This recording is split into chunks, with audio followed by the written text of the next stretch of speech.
Setembro vem aí.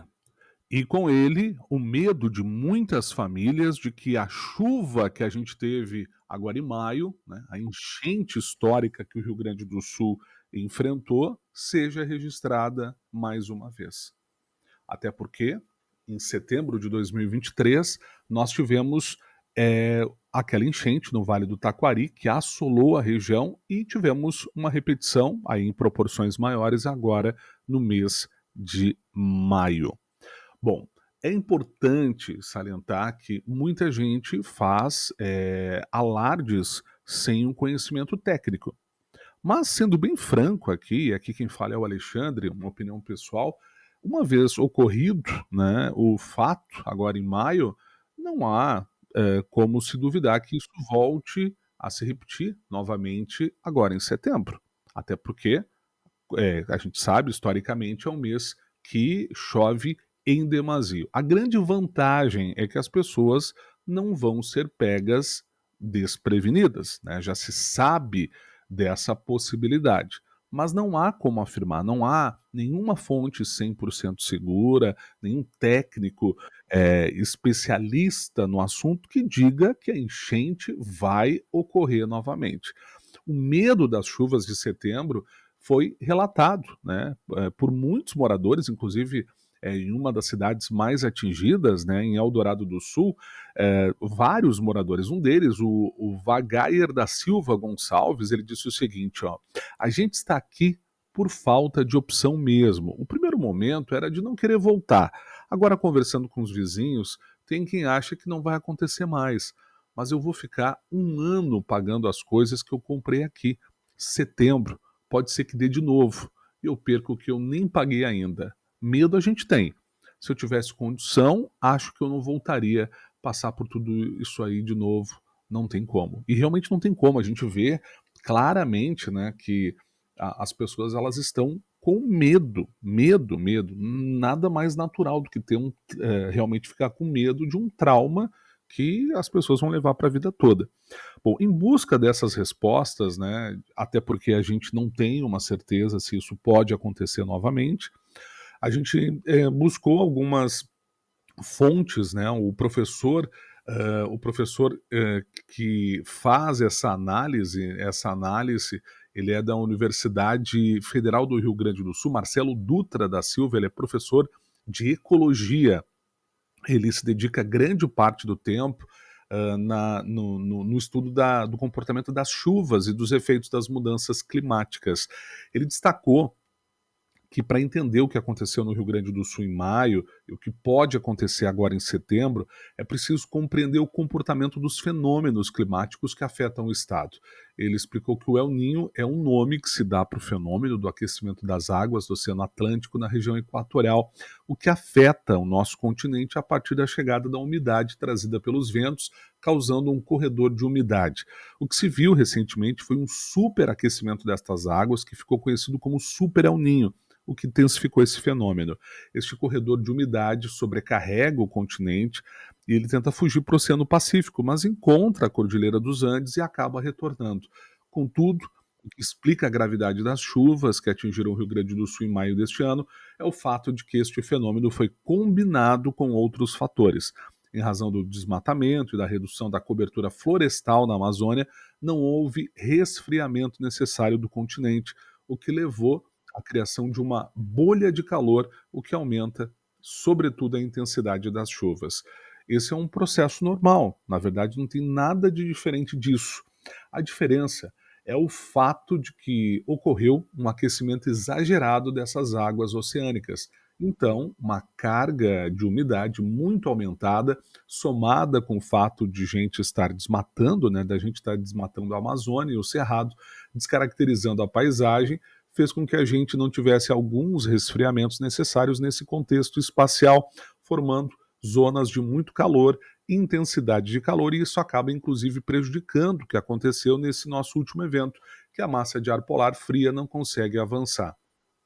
No entanto, Silva destaca que o momento atual é de resfriamento das águas do Atlântico Sul, o que resulta na mudança do El Niño para o Laninha. um fenômeno cujos efeitos sobre o Rio Grande do Sul se caracterizam pela escassez de chuva e períodos prolongados de estiagem. Por outro lado, o professor explica que a transição de um fenômeno para o outro, apesar de já estar ocorrendo, é gradual e não ocorre de uma hora para outra, o que também faz com que os efeitos não sejam sentidos imediatamente. Não é que o Laninha não tem chuva, ele tem. E nós vamos presenciar isso nesse trimestre, de agosto, setembro e outubro, com chuvas muito irregulares, mas talvez ainda algumas chuvas tendam a ser intensas. Podemos ter episódios de pancadas de chuvas mais intensas, a chuva não desaparece quando temos uma laninha muito pronunciada. Ou seja, quando temos um resfriamento muito grande das águas oceânicas, esse processo de produção de umidade para gerar esse ambiente de chuva, esse corredor de umidade, perde muita força. Então aí começamos a entrar num período um pouco mais seco. Já tivemos episódios de estiagem prolongadas no Rio Grande do Sul. A gente tem aí um período longo em que este corredor de umidade demora a chegar aqui, chega muito fraco em umidade, então acaba gerando chuvas também de muito pouco volume, muito irregulares. O professor ainda pondera que, caso a laninha se comporte como nos últimos tempos, as chuvas deverão começar a ficar esparsas, especialmente entre outubro e dezembro, com o tempo ficando consideravelmente mais seco a partir de janeiro. Sobre esse medo das chuvas de setembro, que todo mundo fala, né? Ele avalia que não deverão se repetir episódios de chuvas intensas que atingem uma grande área de abrangência, como as registradas no mesmo período do ano passado, quando o Rio Grande do Sul estava sob o efeito do El Niño. De forma mais didática, ele explica que o motor que impulsiona a geração das chuvas está perdendo a força. Bom, não se acredita, então, né? Então, para a gente responder essa pergunta, não se acredita que se possa ter chuvas volumosas de grande impacto que reproduzam prejuízos significativos. É claro que a gente está agora numa condição de exposição muito vulnerável, muita coisa se perdeu, estragou, o solo está saturado, os corpos hídricos estão assoreados. Esse é um detalhe que pode fazer diferença em algum outro lugar em função do volume de chuvas que vem a cair. Mas aí é uma coisa que talvez seja muito pontual. Não se espera um episódio desses de chuvas de grande volume, de grandes proporções e que possa fazer grandes estragos. Acredito que nem parecido com 2023, já que a gente está saindo do El Niño e entrando forte no Laninha. Então, na verdade, o motor que impulsiona, que gera grandes corredores de umidade, está perdendo força.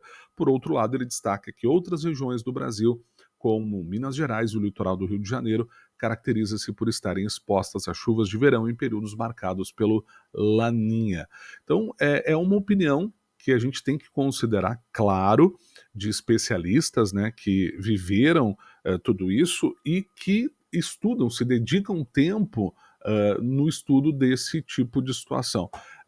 Pessoalmente, eu acho que as pessoas agora elas têm que sempre ter um plano B. Elas não têm como mudar de endereço, não tem como sair lá da área de risco, não tem. Né? O governo não conseguiu nem arrumar os diques, desentupir a rede pluvial. Quem dirá, né, dar uma segurança para essas pessoas? Então as pessoas elas têm que seguir daquele ritmo que foi na última enchente, né? Elas por elas. E é ter um plano B. Eu sempre falo para amigos, conhecidos, né?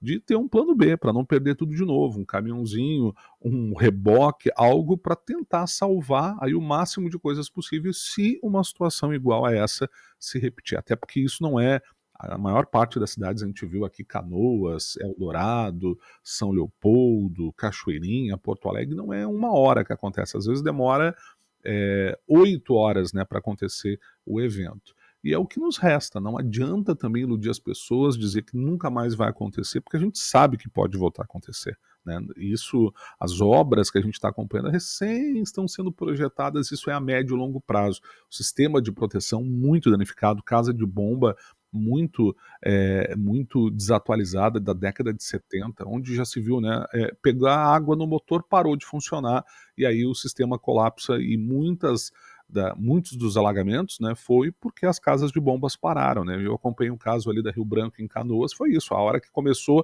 a alagar mesmo foi a hora que a casa de bombas parou de funcionar.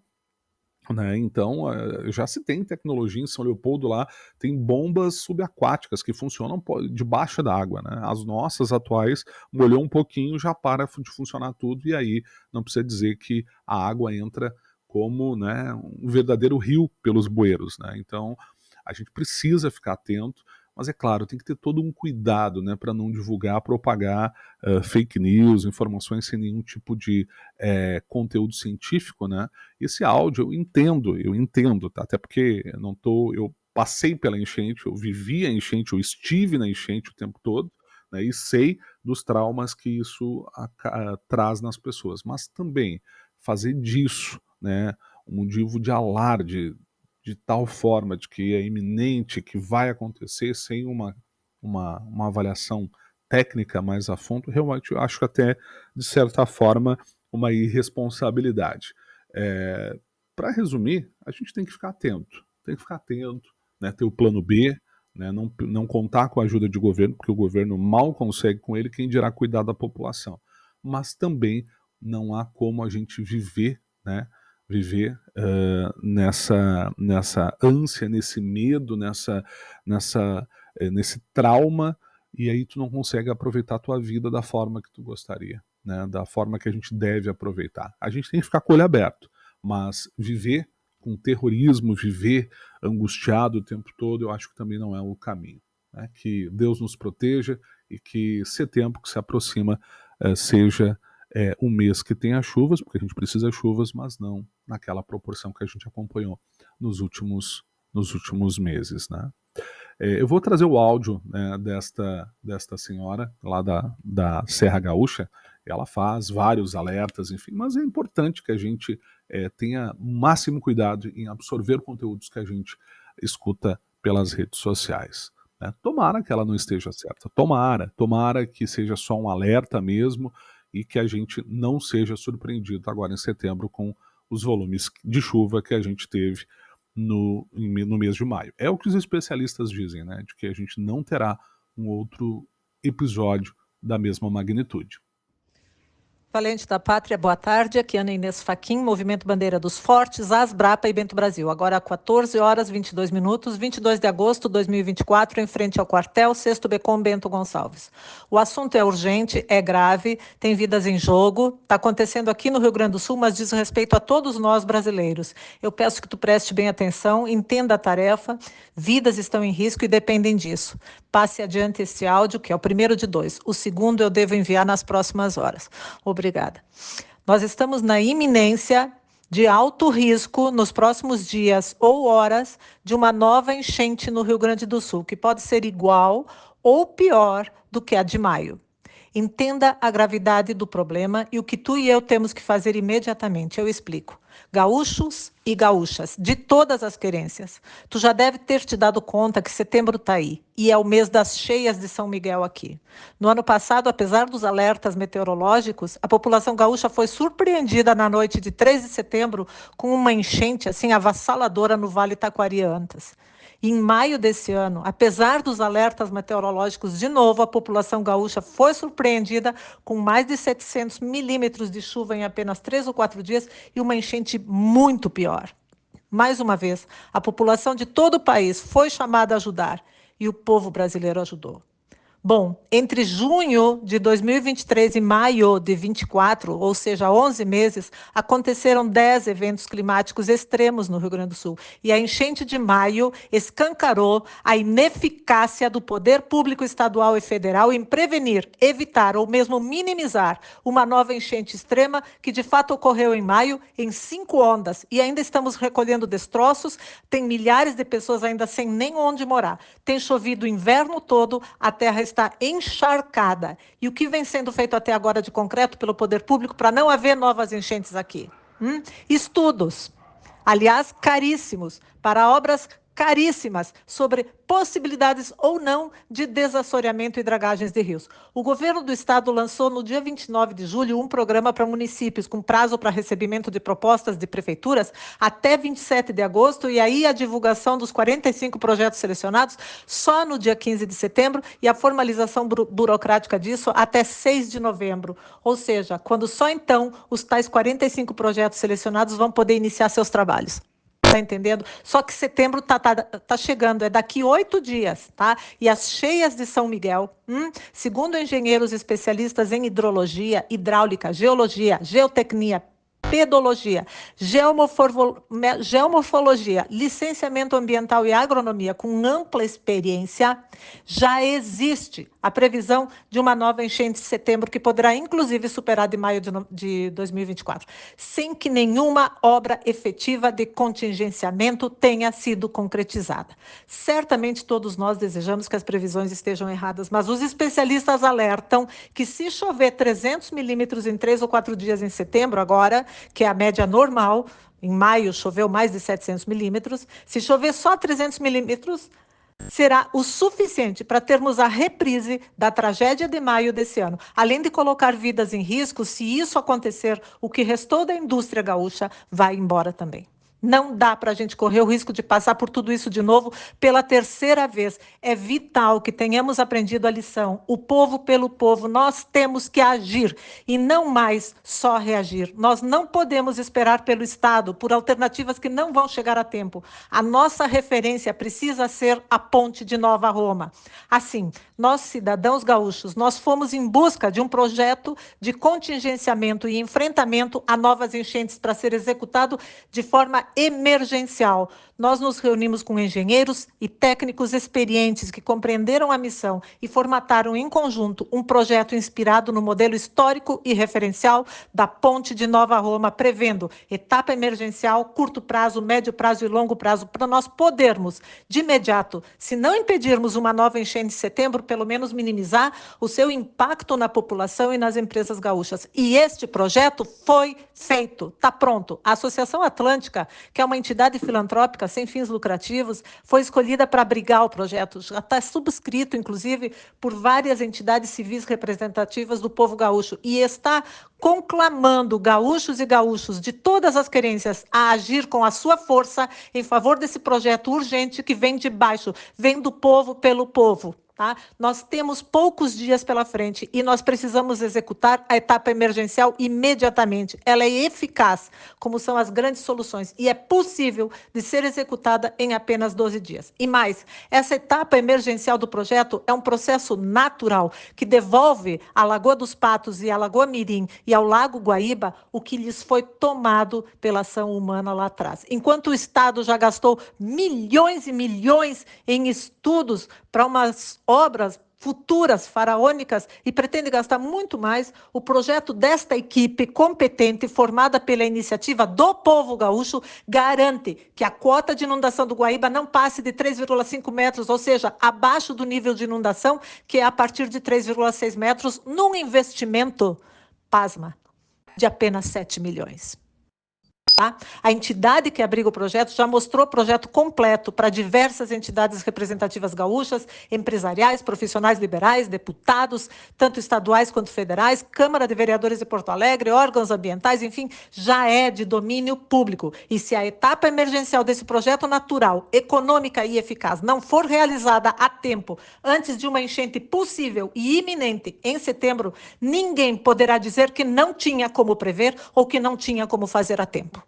Tá? A equipe de profissionais que dominam os conhecimentos sobre o regime das Lagoas Mirim e dos Patos analisou todos os dados e comparou várias fontes, e ficou claro que a bacia hidrográfica da Lagoa dos Patos está 2/3 no Rio Grande do Sul, 1/3 no Uruguai, e a sua foz fica nos moles em Rio Grande. Essa foz, saída para o Oceano Atlântico, tinha anteriormente uma largura natural, tá, de 3.200 metros. Com a construção dos moles, a foz foi reduzida, e mais reduzida ainda com o alongamento dos moles em 2010.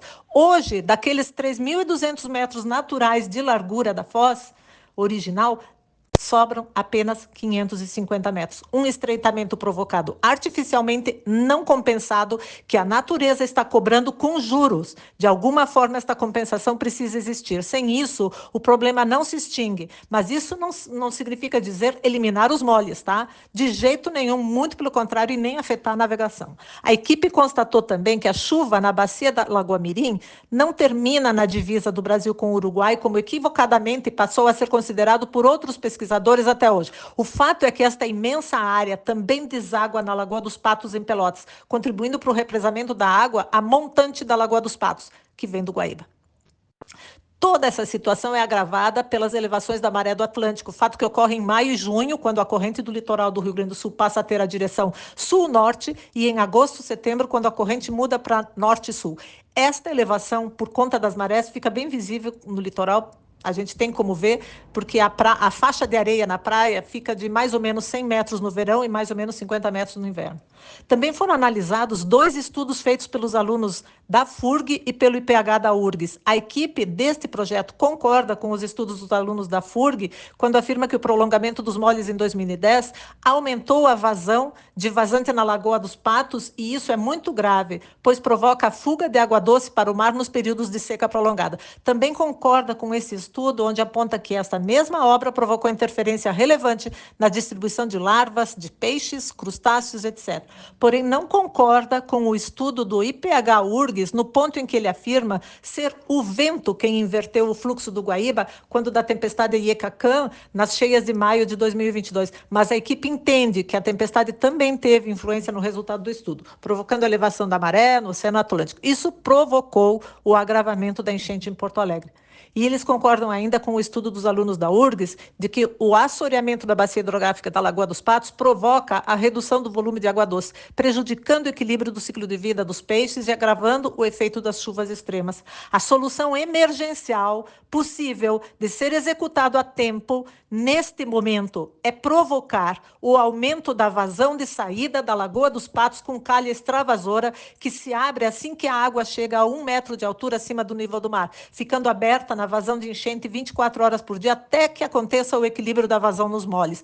Neste momento, ela se fecha imediatamente de forma natural, pelo efeito das ondas na linha de praia. É um processo natural, eu estou enfatizando, tá? Veja bem, considerando que a redução de vazão de saída da Lagoa dos Patos nos moles em Rio Grande represa a água montante e reduz a velocidade do líquido, provocando o assoreamento da Lagoa dos Patos, considerando que a cota de nível do Guaíba em Porto Alegre hoje está em torno de 2,80 metros, faltam só 70 centímetros para atingir a cota histórica de 3,5 metros, e as chuvas que sempre ocorreram em setembro acima da média irão no próximo mês provocar certamente que essa cota seja mais uma vez ultrapassada, considerando que bastarão as chuvas regulares de setembro para tornar insignificante o orçamento da etapa emergencial deste projeto, se comparado com os danos que vão ser causados pela consequente cheia. Considerando que é preciso executar imediatamente a etapa emergencial capaz de minimizar a tempo os impactos da provável e iminente enchente de setembro, considerando que os trâmites governamentais são, via de regra, burocráticos, lentos, e o Rio Grande do Sul já percebeu que as soluções dos seus problemas passam muito mais pelo modelo Ponte de Nova Roma, povo pelo povo. Considerando que isso demanda estudos absolutamente técnicos e não políticos, nada de partidos aqui.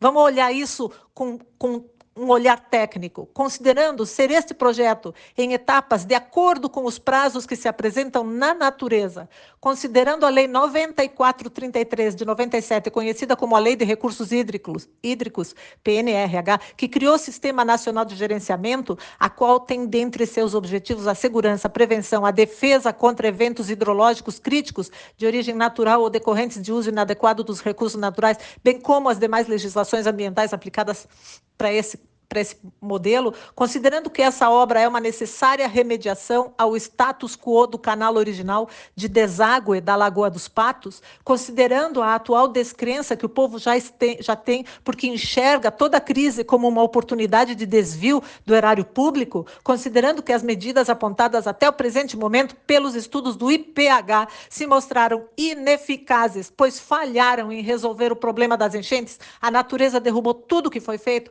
considerando o estudo da professora Elisa Fernandes, da FURGS, em 2005, no qual ela concluiu que o prolongamento dos molhos provocaria a retenção da vazão da enchente, o que de fato ocorreu. Considerando que o projeto da equipe ajuda a trazer uma resposta à pergunta que todos nós estamos fazendo, qual é a origem das enchentes no Rio Grande do Sul, considerando que esse projeto é a única opção natural e eficaz e a tempo de ser realizada antes das cheias de São Miguel em setembro, considerando ser uma obra totalmente ecológica, quebrando todos os paradigmas que podem ser abraçada, inclusive pela área de navegação fluvial, considerando que não há o menor risco de água salgada subir pela calha e e invadir a lagoa, fame chiaro, água doce desce para o mar. Nunca o inverso, ela não sobe, né? Considerando que todo o sistema está doente, assoreado, e é preciso retirar esse material para beneficiar o equilíbrio natural, conforme previsto nas etapas de médio e longo prazo do projeto, considerando que são objetivos da Política Nacional de Recursos Hídricos, a prevenção e a defesa contra eventos hidrológicos críticos de origem natural ou do uso inadequado de recursos naturais, considerando o artigo 3, inciso 3, a linha C,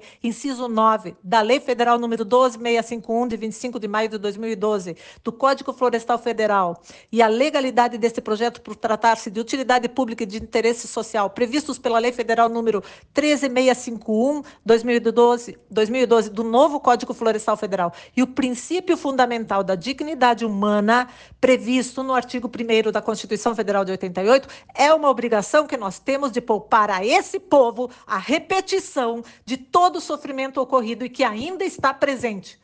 Considerando que os dados deste projeto mostram que a etapa emergencial, com custo aproximado de apenas 7 milhões, já irá limitar a cota de inundação em Porto Alegre em 3,5 metros, pois vai estar restabelecendo a cota histórica de inundação que existia antes da construção dos moles. Considerando, inclusive, o aviso meteorológico de hoje, do Instituto Nacional de Meteorologia, INMET, de tempestade com nível de severidade, de perigo, aviso iniciado hoje, às 12 horas e 1 minuto, risco à saúde, chuva entre 30 e 60 milímetros por hora, ou seja, 50 e 100 milímetros por dia, ventos intensos, 60 a 100 quilômetros por hora e queda de granizo, risco de corte de energia, estragos em plantações, queda de árvores e de alagamentos no Rio Grande do Sul.